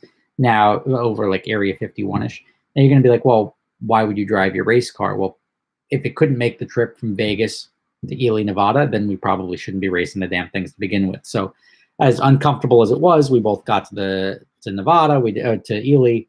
We did that. And remember, this is the same guy. And there was a vet. I did an episode for one of these channels. It was called Vet Dogs. I did the whole Silver State Classic thing. But this is how it was supposed to go. I'm going to give you like where I saw it in my head, and then what ended up happening. And given the New Year's Eve story, you can imagine what ended up happening is probably pretty damn terrifying, and I should have known better. But I saw him, so we were going to have him drop it off in Vegas. We were going to drive up there. We're renting a car in Vegas. He would drive. We'd put the rental car on the truck, and then we would race. He would videotape the race from the finish line, or from like near the finish line, go like a mile out or something. So he'd get us flying by at like 190 miles an hour. And then he would drop the rental car off the trailer, we would load our 2 cars up onto the trailer. When he's done, he'd come back from filming, get in the truck, and drive back to New York. That's how we saw it going in our head, right? Fast forward, it did not go that way. So he was nothing but a pain in the butt when it came to leaving. He was borrowing. There's a guy from Tech Academics named Dado. I don't know if anyone knows Dado and Dustin. I think you should. They're also very OG in the space. But he borrowed Dado's truck, and he was pulling our trailer with the 2 cars on it, which we loaded. And then Dado's truck, next thing you know, like the registration was like invalid. I'm like, well, what do you want me to do? Like, I don't have a truck. You told me you were coming up with a truck. You come up with a truck with a bad registration. You want me to do something for you. Get in the truck and go. So ultimately he went, and like I was checking in, and he doesn't have any money, and I didn't want to give him like too much money. So I gave him my Amex card. It was a Platinum Amex, which is a no limit credit card. It's a charge card, so it's got to be paid off every month, but there's not really a hard limit on it. So it's like you can easily like go spend money. So I gave him the credit card, and I said, look, if you're staying in hotels, $100 a night. Like you can stay in a roadside hotel for $100 a night. That's more than enough of a budget. This is back in like 2007. And I was like following along. I'm like, okay, he's good progress. Chicago, Kansas. Like he's making his way. He was like in Denver, passing Denver or something like that when we were going to the airport. I'm like, you know what? He's like, as long as nothing goes wrong, we're in good shape. And he was going, last time I talked to him, when we were going to fly, he was leaving Grand Junction, which is like, Grand Junction is like the last, I would say, like civilization for a long time till you get to Vegas. It's in the west portion of Colorado out, what is it? Not 78. Whatever that main highway is, in Highway 70, I think, coming west across Colorado. So you fast forward, here you are, and we land, which is now 5 hours later. Doesn't pick up his phone. I was like, all right, well, whatever. Maybe stop for something, a bad reception or something. But he should have been here by now. Rent our car. We go to the hotel. Like hours are ticking by. Literally hours. And we're like, oh, this isn't good. Like he was 6 hours away or whatever. He was 5 or 6 hours away from Vegas 9 hours ago. Not answering his phone. We can't get in touch with the guy. What in the hell is going on? And I was paying for this whole thing. So the company that had me doing the Vet Dogs episode gave me a budget of like $15,000 to put up 5 or 6 episodes. But like that's going to cover all of our travel expenses, that covered the registration fees. There was a bunch of stuff that went into it. So this guy, as somebody said, as long as nothing goes wrong. Meanwhile, he has a charge card with no limit. This guy's nothing gets past him. So like we're sitting at the bar. Because I'm paying for everything, and I had film guys. I had like I was paying for 4 or 5 hotel rooms. We stayed at the Tropicana, which was $80 a night. Right? Tropicana is not Tropicana. The Treasure Island. $80 a night, not an expensive hotel, but it was a nice enough hotel. It was a 4-star hotel, I think, at the time, for $80 a night. Got everybody a room there, and we're into the we're at the bar. It was like, I'm gonna say pretty damn near midnight, and finally my phone rings. I'm like, oh my god, it's him. So I pick up the phone. Hey, where are you? What's going on? Oh, sorry, bro, we got a flat tire. I'm like, oh, we had a spare tire right on the truck for the trailer. And we didn't realize that we locked the spare tires up so nobody would steal them, but we didn't give him the key. So he had a spare tire, just no way to change it. So that was an issue. But he ultimately got that resolved. It took many, many hours to do so because he was probably in the middle of nowhere. But it was him and another guy in the truck who was like his buddy. He was like, I just don't want to drive alone. This guy's going to come. He's going to take photos. And I was like, whatever, like photos, videos, come on out. And the guy was going to both film me and do videos and do photos for us. So like shows up, rolls into Vegas like 45 minutes later. It's almost 1 a.m. We go to the parking lot. Our cars are there. I'm like, you know what? Life is good, right? This guy, like, he redeemed himself. He got out here in whatever 3.5, 4 days, whatever it was that we allotted for him to get out here. He just, and like I was expecting him maybe to be there. We gave a buffer that he could show up sometime the following day, and we'll still make it to the race in time. But we did. And we're like, okay, this is great. So we came in. I'm like, you know what? Remember, $80 a night hotel. You know what? And it's 1 a.m. So like all the like fancy restaurants are closed. Dinner on me.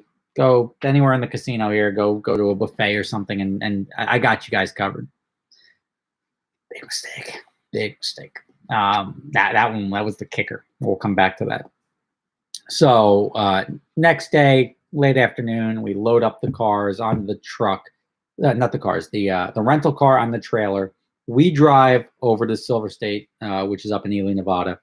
He follows, gets there after us, and again, he was supposed to. Then the race started the following day. We had the dinner, the registration, all that stuff, and then the following day, he was supposed to go down to the end of the race, as I said. So you go to the finish line, unload the rental car so we can drive it back to Vegas. We'll get to the finish line. You walk out into the course and videotape us fly by at 190 miles an hour. And when we get back, we'll just take the rental car, load up our cars onto the trailer, strap them down so you don't have to worry about any of that. And all you have to do is get in the truck and drive back to New York. So when we get out there, there was a half-mile event. Maybe it was 2 days, but there was a half-mile event. And he was supposed to be filming the half-mile event. Instead, he decides to network. Right, like K&N is one of the sponsors of the event, and this guy who is about as smooth as a freaking sledgehammer thinks that he's macking on the K&N guys for whatever reason, and he's going to turn this into his next big business move. So he doesn't really get any footage of anything that we need. So wasted our time there. Fast forward the next day, as I said, he was supposed to go to the end of the race.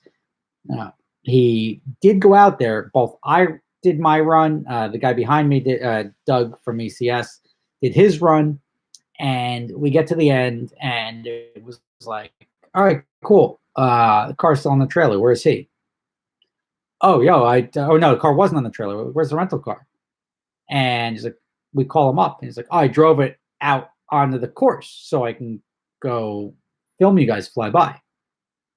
Okay, you were supposed to leave the rental car and walk because, like, we're going to be ripping at the end of the race. I mean, we're coming up on the finish line. It's nothing but straightaway. We're going to be coming across it at like full speed, which is what we both did in the last mile. We just ripped. We were doing 190 miles an hour each. And he decided to take the rental car out there. And then we can't do anything now until the race is over. Like, and we were in one of the faster classes. We were in the 150 class. So we now have to wait for everybody behind us to also go, which is the 140, 130, 120, 110. So the way Silver State goes, they start with the 150 class, which is the most popular, and then work their way down to the slower cars. Because you could send a guy out who's trying to average 150, then send somebody behind him a minute later that's trying to average 140. He's never going to catch him. And as long as the people going out are going to run slower, they'll never catch him. So then the last class, so after everybody goes, like down to like the 90-mile-an-hour class, they have one guy drive the entire course to sweep to make sure the course is clear, no debris, no anything. And then they let the unlimited class go, which is the guys that are doing like averaging 220 miles an hour this whole time. And that's wild. But these guys are the ones that then end up like with the most risk. So now we have to wait for every single other person. So we were planning on being back in Vegas and sitting by the pool and relaxing. Instead, we're waiting for this guy who's stuck out on the course with our rental car somewhere. And so we load the cars. We're annoyed. We're like, so finally the race ends hours later. We're standing out there in the sun baking because there's nowhere to go. You're in the middle of the desert. He gets back and we're like, just give us the keys. Just go. Like, thank you very much. We appreciate everything. Just get out of here. We drive back to Vegas, right? And this is where the bill comes, so to speak. Drive back to Vegas, and we have a flight the next morning to fly out.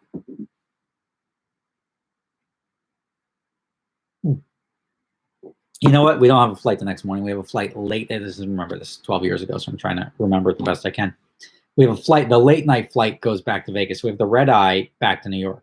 And that's like at midnight. So the race ended. We thought it was going to end at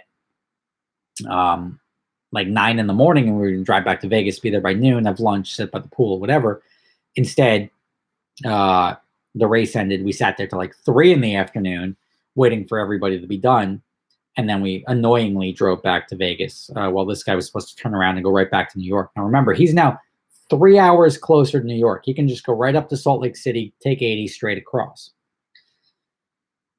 Well, right before we get on the flight, and this is like a couple hours later, hey, I got a problem. What's the problem? Damaged the trailer. What do you mean you damaged a trailer? I was where are you? Just outside of Vegas. Vegas is the wrong way. Vegas is west. You were going east. How'd you end up 3 hours west of where you were supposed to go?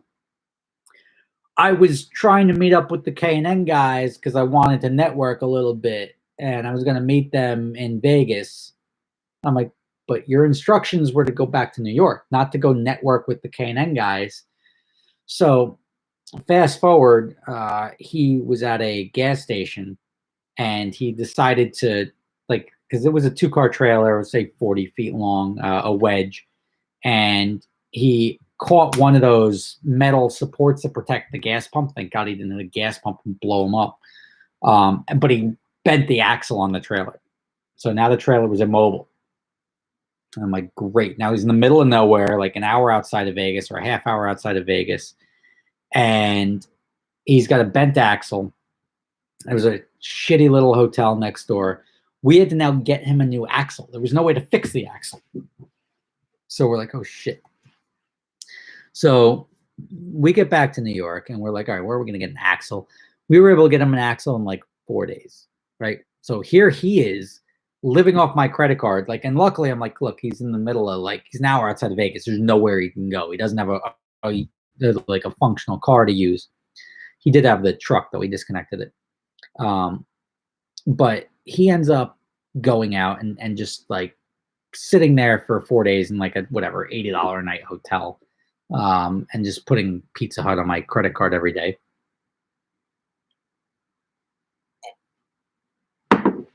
Then you move forward. He's now, we get the axle on. It costs us like $3,000, and we're like, oh, Jesus Christ. We send him back to New York, and we're like, all right, you know what? Just get in the thing. It's been like 5 or 6 days since you were supposed to have left. You should have been back already. Just get back. Now remember, it took him 3 days to get there. Where are you? And I didn't have GPS in the truck. I wish I did. I stopped by Texas to visit my friend. What are you doing in Texas? Like, Texas is not back. And remember, this guy's got my credit card. It took him 9 days to get back. Right? Like, and remember, this is a nobody with no money and no life. So he's just living the high life. Swipe, swipe, swipe, approved, approved, approved. And this guy ends up burning through. By the time he gets back, I'm like, dude, you got to get back here. What are you doing? It's been 9 days. It was a 4-day trip. If you take your time, you now been 9 days plus the 5 days you've been sitting there and broken down. I mean, this guy's now been living off my credit card for 3 weeks. Gets back, gives me a pile of receipts, and I was paying him. I don't remember what I was paying him, like $2,000 or something to do this, because it was supposed to be like drive truck, film, drive truck back, and say like 8 days. So I was giving him like $2,000, which I thought was plenty, maybe 9 days. Gets back and he's like, I think you're not going to pay me. And I'm like, and this guy, you're paying him to go away. I'm like, I will gladly write you this check and never talk to you again, just so you can never say that I screwed you in any way, shape, or form. So this guy comes in, and we're talking now, what, 9 days later, shows up, gives me a stack of receipts. I flip through them like whatever. Just, here's your check. Gave him his $2,000. Gave his buddy for videotaping, who was tagging along, another $1,000. So you guys go. And I was like, Jesus. Then my credit card bill comes. And even when I'm going through, the restaurant, remember when I was like, yeah, he showed up at 1:30 or 1 in the morning in Vegas at our $80 a night hotel.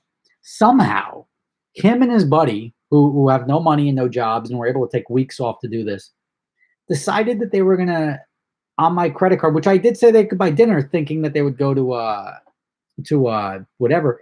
They found some Japanese place that was open. They're eating Wagyu beef by the ounce. And they spent $500 on dinner. And I'm like, we went to the Bellagio. We went to Prime, the steakhouse at the Bellagio. We spent like $150 a person. That's us getting wine. That's us getting steaks, sides, everything. This guy somehow spends more than we spent at one of the most exclusive restaurants in Vegas, in the hotel casino lobby at 1 in the morning in an $80 a night hotel. And like, I'm like, this guy would never in a million years order this stuff. And he's ordering Wagyu beef by the ounce. And I was like, Jesus Christ. So that was like a kicker that I was like, who saw that coming? $150 a night for a hotel every day. And I start looking through the pictures that the one guy took. And this disgusting guy who I said had his feet in my jacket and ruined my jacket on New Year's, guy ends up, I'm flipping through the pictures. I'm like, what's this? He stopped on the side of the road between the truck and the trailer, took a dump, and then took a picture of it. I'm like, who does this? What sort of human being takes them? And how did you wipe? Like, that's more concerning to me than you took a crap there. And so then I start adding everything up. And remember, I got $15,000 just to do this. It ended up costing me money with this guy to just the transport back and forth. I forget what it was. It was almost $15,000 that he spent on my credit card in 21 days. And I was just floored. And then the $15,000 included the axle for the truck. But when I started doing the math, I was like, I could have put these things in a FedEx plane and shipped them to Vegas and back for what I paid this guy to drive our trailer with a truck that he borrowed.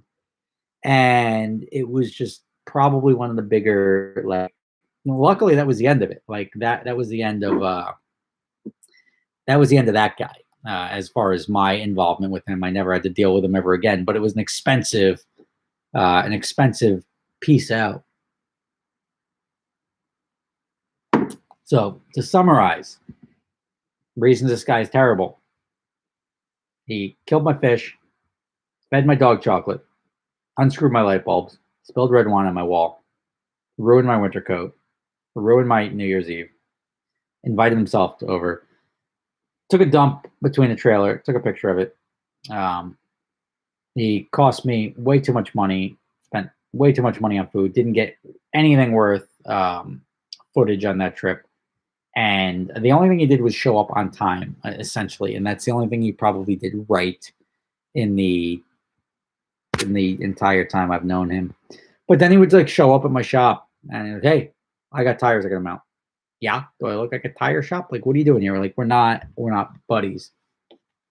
But it was in hindsight, the 15 grand, I probably, if I could have paid 30 grand now to never have met him, I would have done that. So yeah. Yes, open up New Jersey. Oh, that's New Jersey. Jeffers is here. And that's Jeff Marlowe, who wasn't the guy. Jeff Marlowe is actually reliable. He's driven my ramp truck down to Florida and almost had a wheel fall off on him, or maybe 2 wheels fall off on him. The lug nut sheared. But yeah, let me get back to you guys. Sorry for ignoring you. I did not read one comment for the last 25 minutes as I was explaining that story. But even that story still like sort of annoys me. And like if I told people who know who he is, then they're like, I know exactly who that guy is, and it makes total sense. Because he's still a nobody. Luckily, his father passed away. And even his father first had like a stroke, and this is how terrible this guy was. He started just like next thing you know, guys wearing Gucci and everything like that. What's going on? His dad's like in a hospital, like in Ireland, and this guy's like rocking Gucci and like buying like a $15,000 BMW. Like, where's this guy all of a sudden get money? And it's because he was using his dad's bank account because his dad was incapacitated. His uncle had to come down and cut him off from the bank account. And that happened. His dad recovered a little bit, but died like a year or 2 later. And then when he inherited the money from his dad, and it wasn't, I mean, you're talking like whatever the apartment he lived in and maybe a couple of bucks, went out and bought a GT3 and like whatever. So, do I have any opinion on Sheepy Race by any chance? I don't know who that is. Probably that face tat guy from Tommy F. Yeah, no, it's not a face tat guy, but he is a guy from Long Island of all places, or maybe not from Long Island, but he's definitely over there. Opinion on Biden versus Trump. I think Trump will take Biden. I don't think any of these guys. I think the guy who would have the best shot to beat Trump was Mike Bloomberg, and even I would have voted for Bloomberg over Trump, but Bloomberg did not get the nod. He wasn't even close. So, yeah, ultimately, I think Trump will carry a second term. It's tough to oust a sitting president. They've got momentum. We don't have to change over the White House. Just sort of astonishing to me. So Sheepy Race is a twin-turbo Lamborghini modification company. Cool. I do not know them. Ryan is giving $5 to say Trump 2020. I'll give you Ryan Kuhn. I will give you, I'll give you a thumbs up. I think you're right, honestly. Let's see. Let New Jersey go bankrupt. See, that's an interesting thing. A lot of people like, and this is, if you want me to dive into politics, I will. A lot of people are talking about like Mitch McConnell, who, like, look, to be fair, like straight up Republican, straight up party line guy, was telling New York and maybe not even New York, maybe New York and other states that, like, look, if you are spending money and you can't afford to pay it back, file for bankruptcy or use the bankruptcy protections. Don't come to the federal government. Like, if you're a teenager and you go spend more money than you have, you shouldn't go to your parents to give me more money. And then obviously, like, most states wouldn't file for bankruptcy, but then like Phil Murphy said, that's so irresponsible, blah, blah, blah. He's the governor of New Jersey. So like, we'll have to cut back on services. We're going to have to cut back on this, cut back on that. And I was like, yeah, that's what you do when you run out of money. And when I run out of money, I'm not still spending. I'm not buying more stuff. Like, that's what everybody does. So why is everybody else allowed to run out of money and then modify their life and the states aren't? So if you spend too much money, if there's something, and even if it's an extenuating circumstance, you spend too much money, it's on you. And then he's like, oh yeah, by the way, I just spent another $2.5 million buying 500 more ventilators to stick for the future in case we ever need them. Would you do that if you're down here, if you're in negative numbers now and you're not generating the revenue you're supposed to be generating? Does that seem like a smart idea? So I lean towards that. Look, at a certain point in time, I mean, if money means nothing and we could just print more when we need it, then who gives a shit? Like, as long as people accept $100 for $100 worth of value globally, do we really care? But at the end of the day, if governments are not solvent, I think they should be responsible for reducing their spending. And, oh, we're going to lose services, we're going to lose that. Good. That's going to point out that you spent money you shouldn't have. So, Carson, thank you for the $5. Sawyer, thank you for the $10. Let's see what we got here.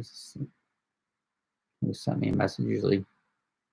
Oh, Jeff Marlowe sent me a picture of the, look at that. Look at that. We're making it real.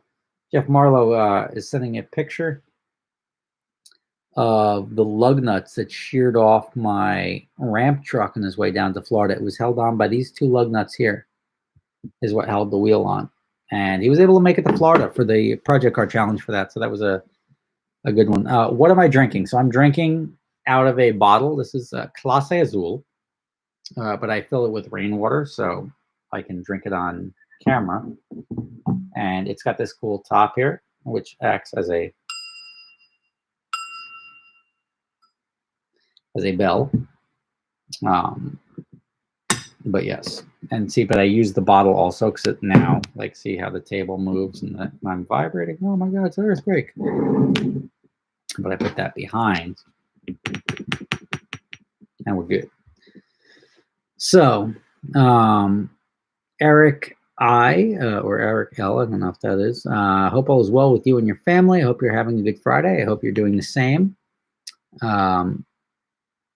Yeah, he made it to Florida with two lug nuts and didn't cost me $15,000. I think he was able to get a replacement where the wheel was bent, which is what ended up shearing the lug nuts. He was able to get a replacement wheel, swap the tire, and Jeff is actually a competent person.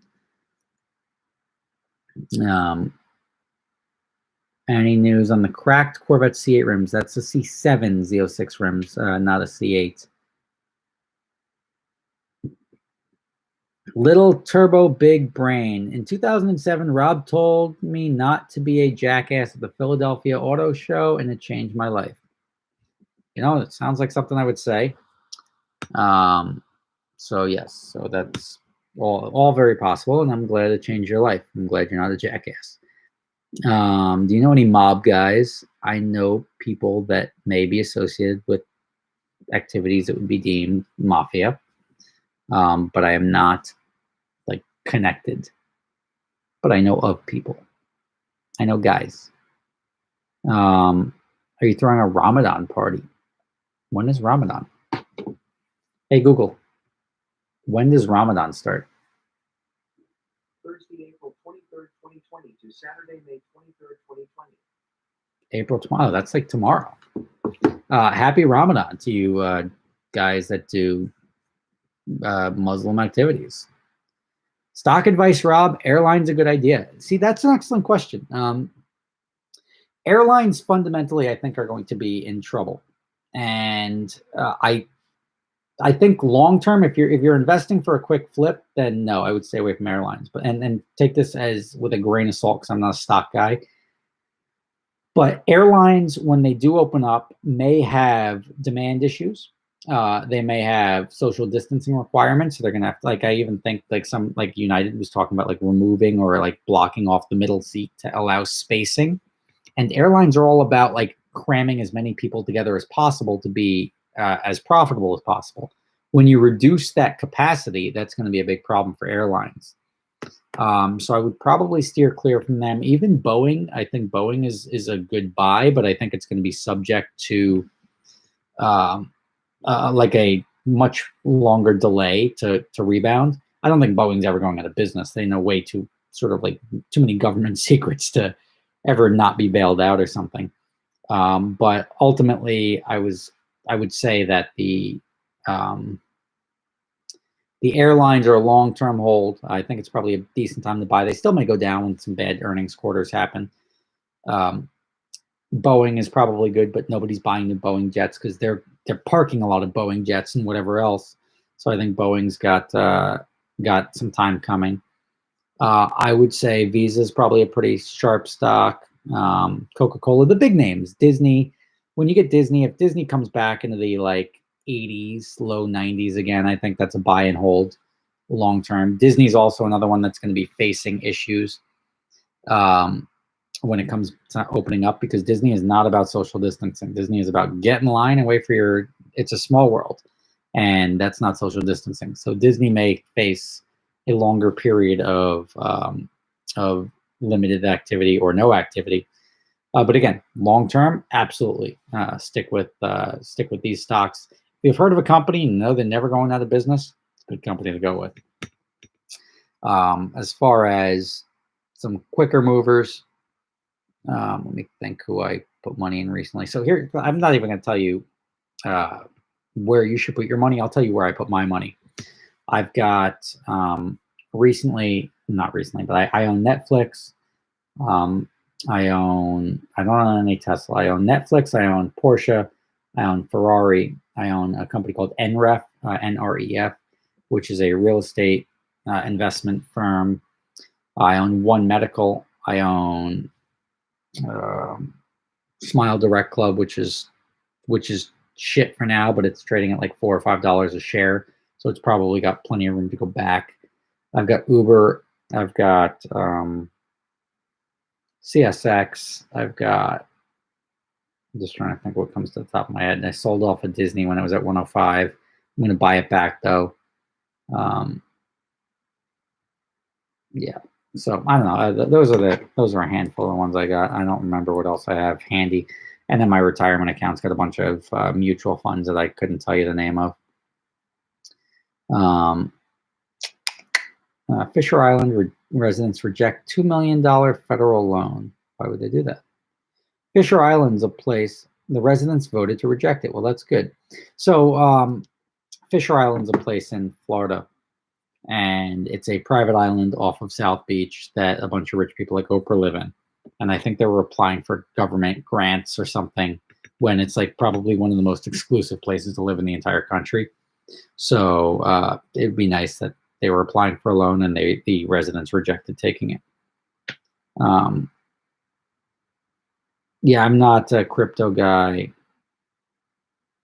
I'm missing most of these comments. There's people. Everybody's got their thoughts on stocks that can not go wrong.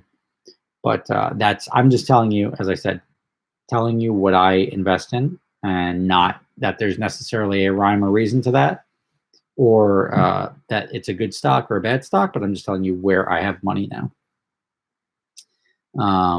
Jimbo and me, cool. Yeah, I've got no issues with Jimbo. Is Adventure Drives just your company, or you do the trips too from Glasgow, Scotland? I do the trips. I do every one of the trips. I will be in Scotland in October.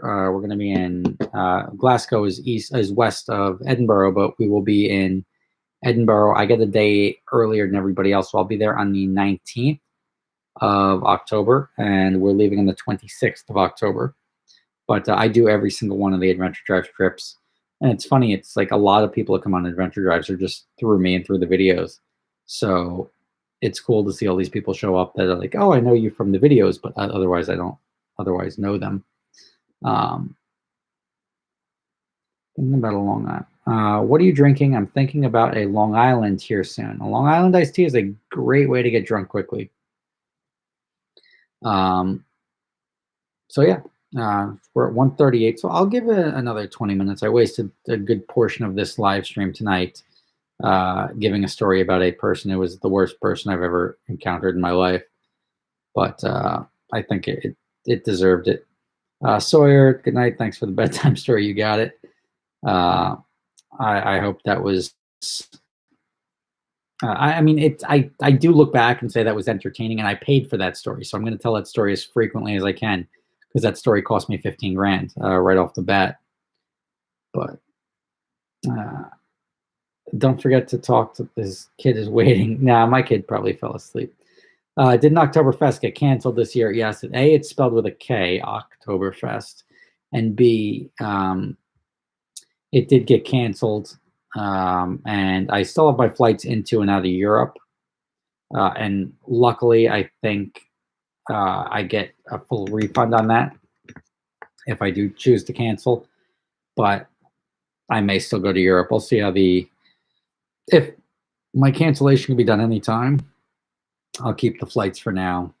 And if I cancel, I cancel. And Oktoberfest was really my desire to go and bring all of my friends to this big, awesome, like large beer festival in Europe for my birthday. And the fact that that's not happening now, maybe we'll all go to Paris and Monaco or something like that and hang out. But that was the Oktoberfest is the like reasonable thing to do. Like if we went to Europe and we could do 100 like awesome things in Europe that cost a fortune, but Oktoberfest was reasonable. I can go spend $500 and all my friends, we can have a great night. So we'll see. Let's see. You can make more off of stocks in the house if you believe in the right company. I mean, yeah, you can make more off a lotto ticket than working your whole life if you buy the right numbers. It's that the house is a better play. Can we get an update on the sign? Yeah, I don't know. I keep having my brother reach out to that guy on the sign to get him to fix it. We'll see if that actually gets taken care of. But I mean, I thought it was a little early to cancel Oktoberfest, given that Oktoberfest is in September. Weird, right? Like Oktoberfest, September, it should be Septemberfest. But it's a little preemptive, but everybody's panicking now. So that's the other reason I haven't canceled my flights, because I think that they may like, oh, you know what? We changed our mind. We're going to do it again, because it's pretty turnkey at this point in time. They've been doing it for so long that if they get the green light to just start it back up again, they may just do that.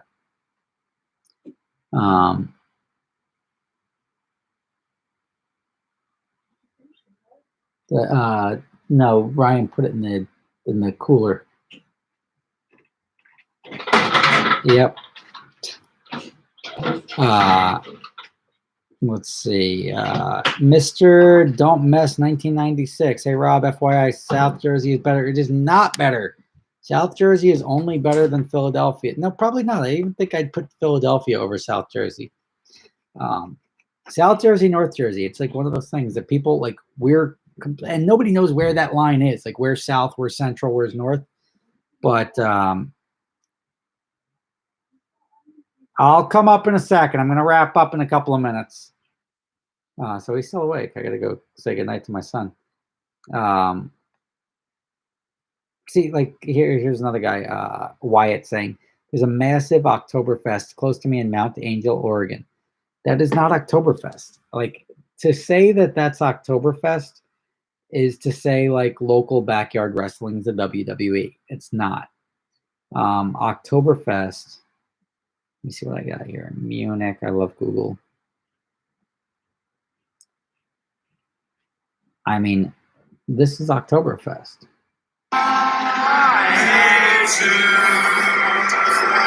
Oh, no, that's Rudnick, random dude. I don't even know who that is. Security guys. He's drunk.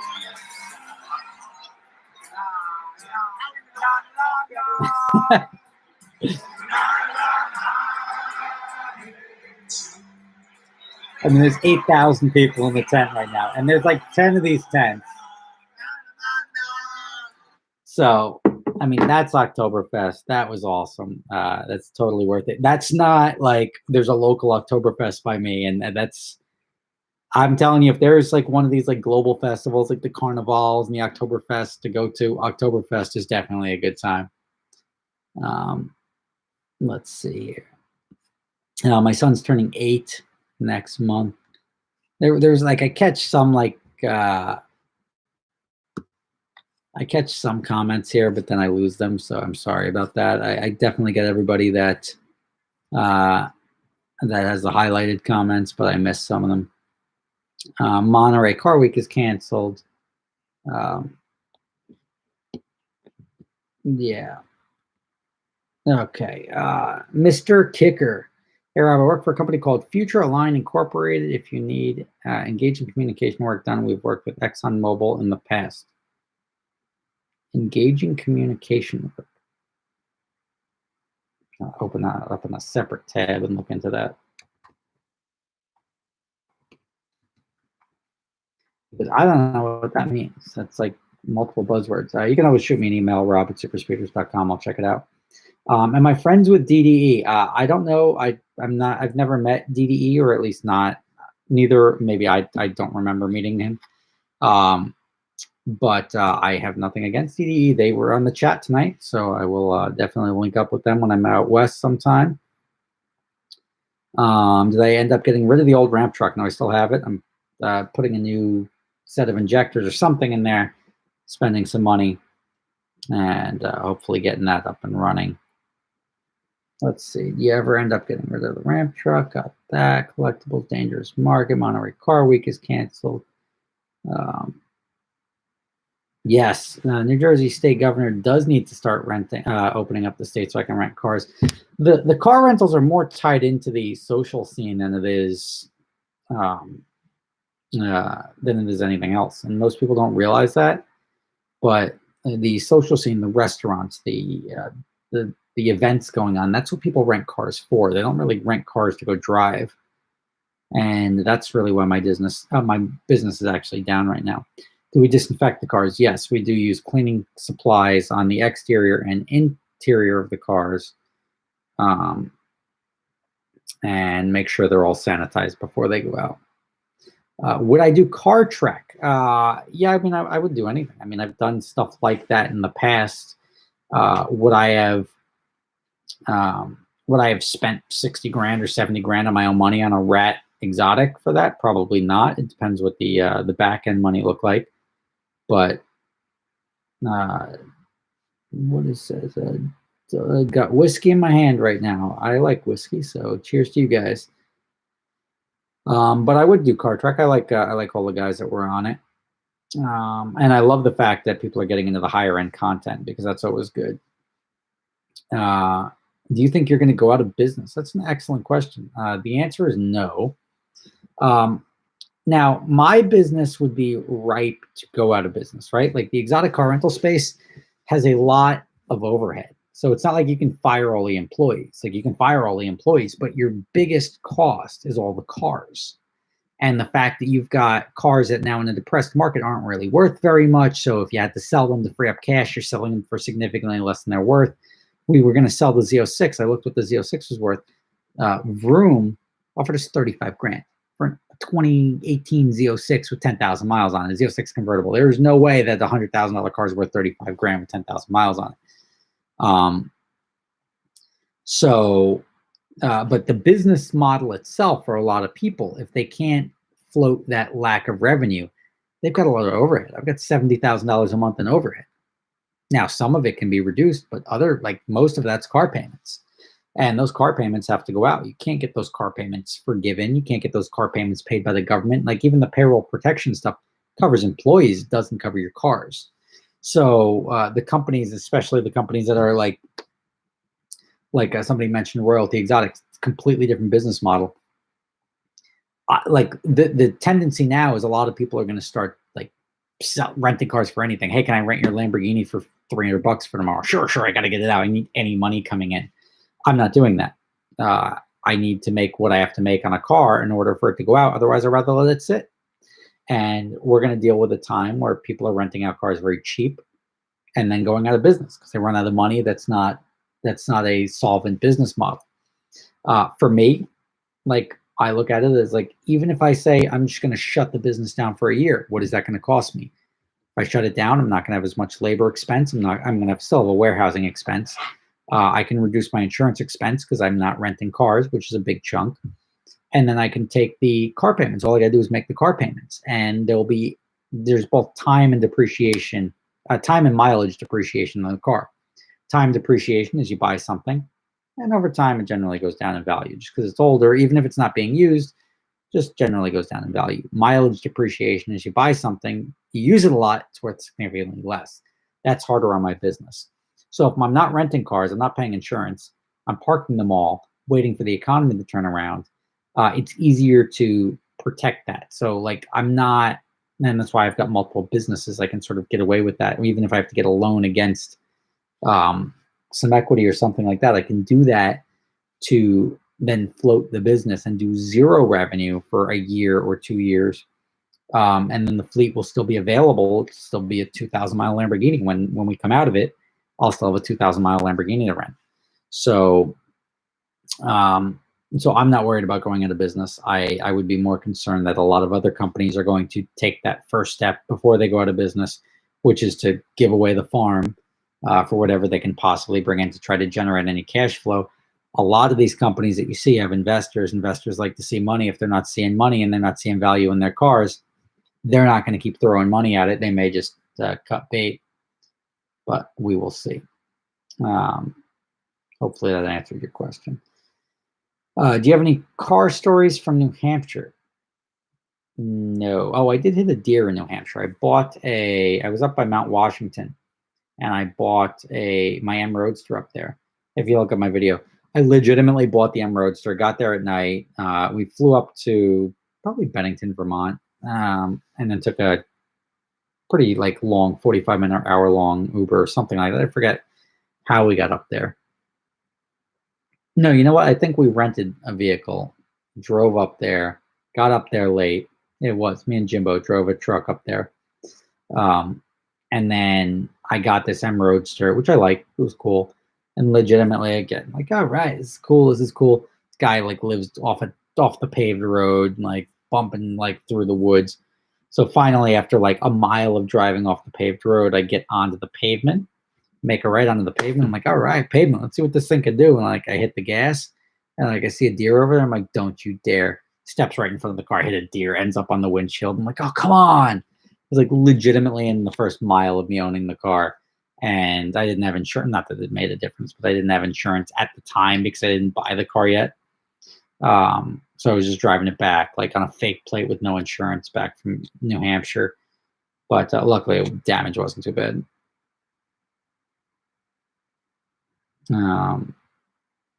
Yeah, I'm also going to try the economic disaster loan. I've applied for it. We'll see if we get it.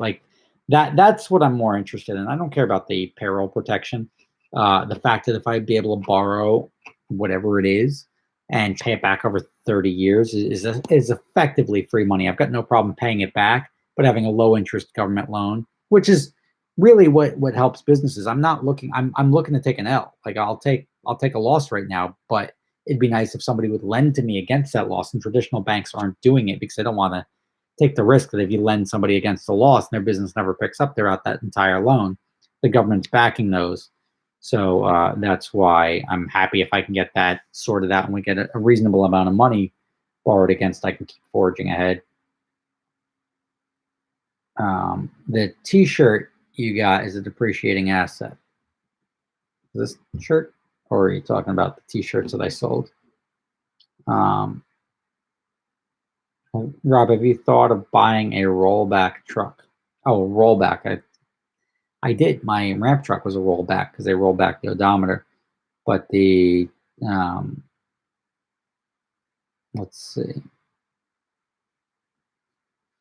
But no, I've got my ramp trucks are more than sufficient for what I need. You have any plans to visit the UK?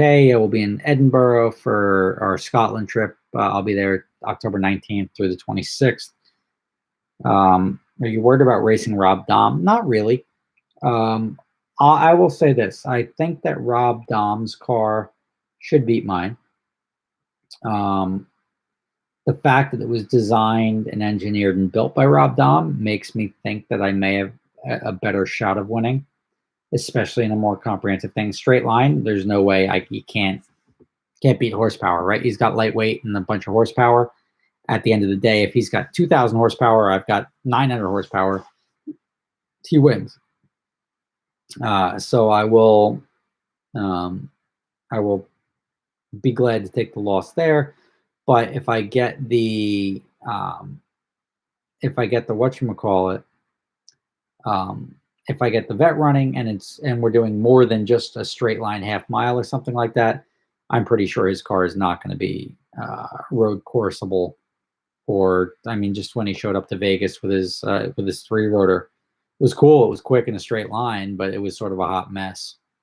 So we'll see what ends up happening. But I'm going to start winding down here, guys.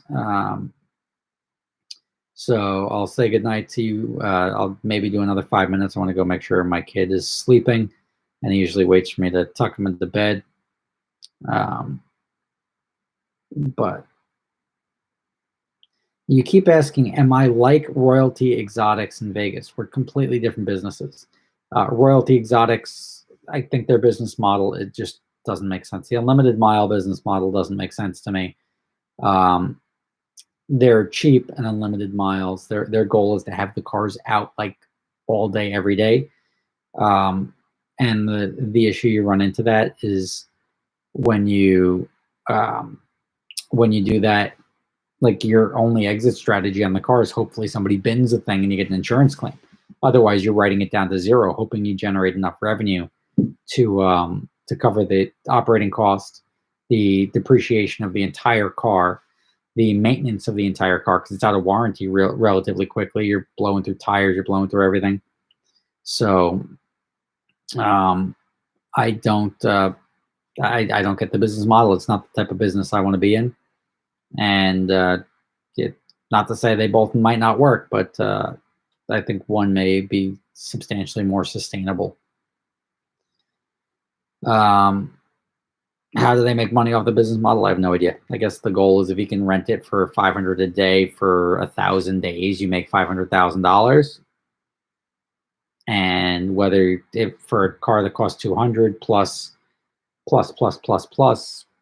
but you have to get it out for 1,000 days, and the car's got to last. And that's why the thing is, I think if somebody crashes 150,000, and like you have a much less discerning customer at that point in time. I mean, nobody is like, I'm renting to people that are asking like the year of the car, how many miles, what options are on it.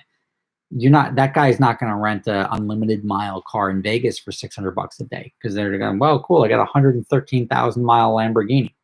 That's just not their that's not what they're looking to buy. So I get those bigger rentals. I'll give you $40,000 for a week to drive this car across the country, where I would expect them not to.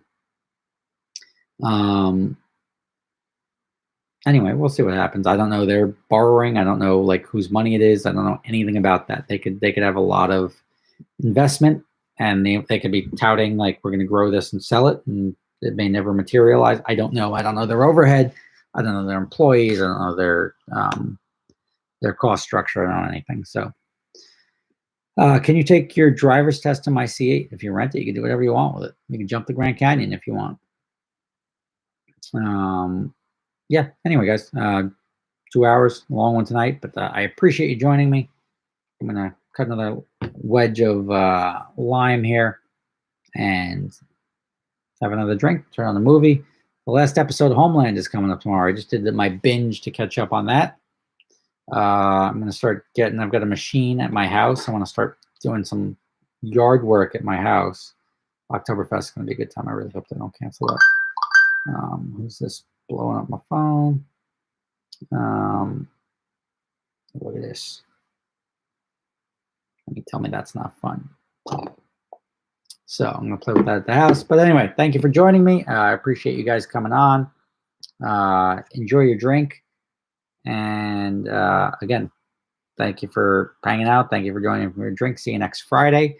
I'm sorry for everybody who's watching this on the rerun from Europe. I do get a bunch of people from Europe saying I should do it earlier so that they can join live. But we're in the US. You're not. I don't want to have a drink at 3 in the afternoon, and you guys might be working or something like that. So again, thank you for joining me. I will catch you next time. See you next Friday. Enjoy your week. Stay safe, and we'll catch you then.